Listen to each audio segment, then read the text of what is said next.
भी चुनावों का आगाज हो गया है, आज नॉमिनेशन फाइल कर दिया है, क्या कहना चाहिए?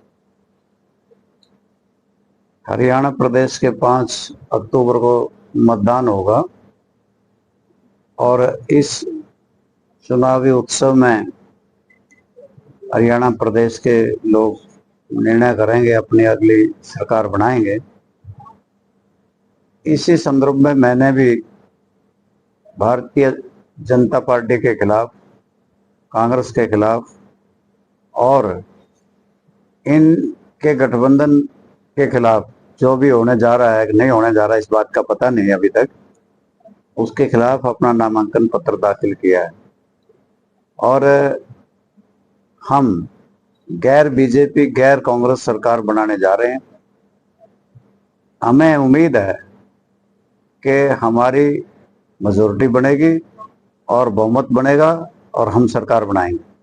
तो राजौंद में आज विधायक का विरोध भी हुआ है और काफी संख्या में काले झंडे भी लगाए गए और राजौंद केवा के अंदर टिकट भी वापस की गई है।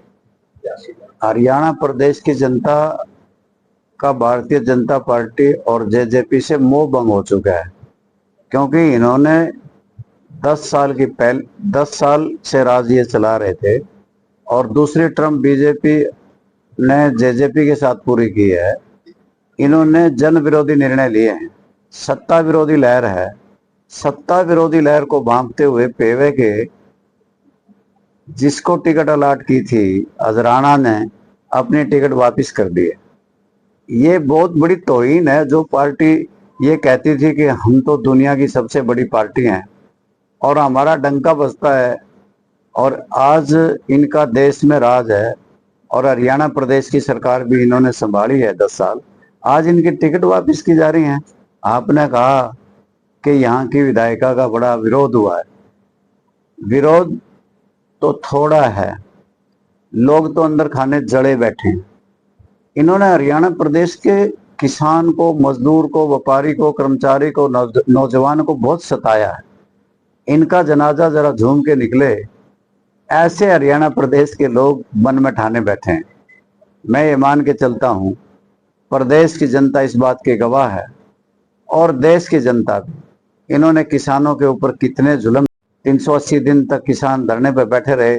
3 कानून इस प्रकार के बनाए जो जन विरोधी थे, किसान विरोधी थे, और किसानों से कहा था कि हम तुम्हारी आमदनी 2022 में दोगुनी कर देंगे, एमएसपी का कानून बना देंगे। ये कहा था कि स्वामीनाथन योग की रिपोर्ट लागू कर देंगे। कहते थे ट्यूबवेल के कनेक्शन दे दिए जाएंगे, परंतु तरह तरह की शर्तें लगाई, ना ट्यूबवेल के कनेक्शन दिए।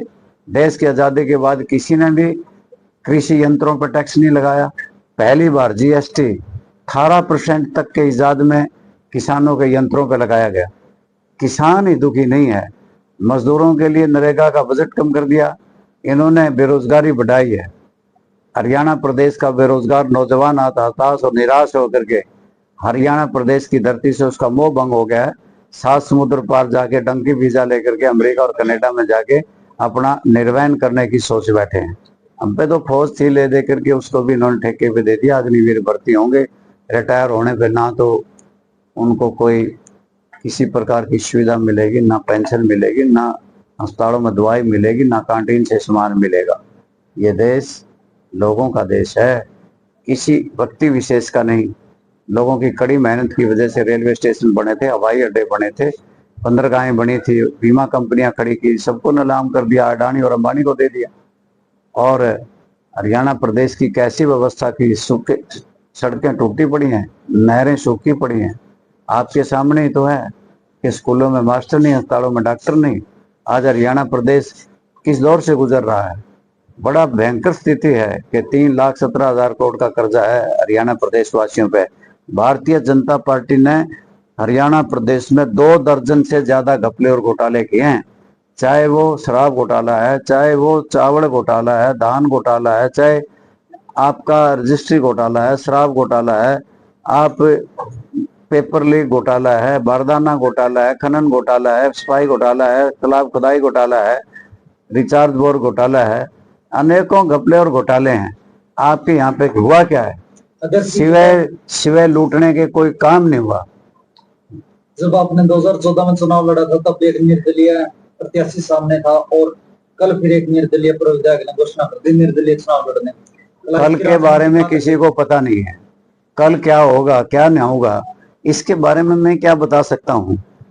कौन निर्दलीय है? सुरेंद्र राणा जी ने ठोक दिया, जादव विधायक ने राजनीति कहां तक देखते चलाए थे।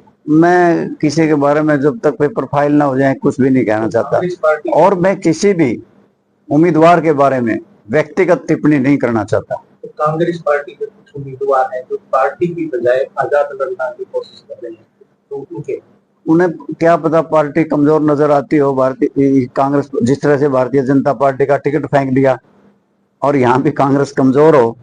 आपको मैं इतिहास में ले जाता हूँ।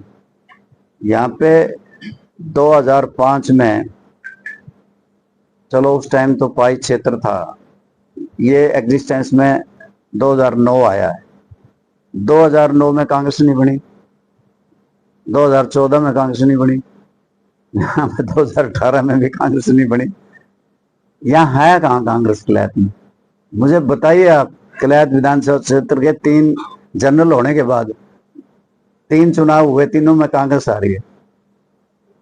आगामी रणनीति क्या है नीलोबीएसपी गठबंधन? आगामी रणनीति ये है कि हम गांव-गांव में जाएंगे, गांव में जाकर के अपनी वो जो 9 गारंटी हमने दी हैं कि बुढ़ापा पेंशन हम 7500 रुपये करेंगे, हर बेरोजगार को हम 21,000 रुपये बेरोजगारी भत्ता देंगे, 100 गज के प्लाट देंगे, देवीलाल आवास योजना के तहत मकान बनाएंगे, फ्री बिजली देंगे, पानी देंगे और फ्री शिक्षा देंगे, चिकित्सा देंगे। हम अलग से हाई कोर्ट बनाएंगे और अलग से हम हरियाणा प्रदेश की राजधानी बनाएंगे। और हमने ये सोच लिया है कि हरियाणा प्रदेश का खजाना लूटने के लिए नहीं, ये जनता के लिए होगा। जनता से क्या? जनता से मैं यही अपील करूंगा कि परखें और जानें कि आपका दुख सुख का साथी कौन है, कौन तुम्हारे साथ आपके दुख सुखों में खड़ा रहता है, सामाजिक परंपराओं को निभाता है और जो इसको आगे ले जा सके, जिसके ऊपर कोई दाग ना हो, जिसकी छवि बेदाग हो, उसको चुने।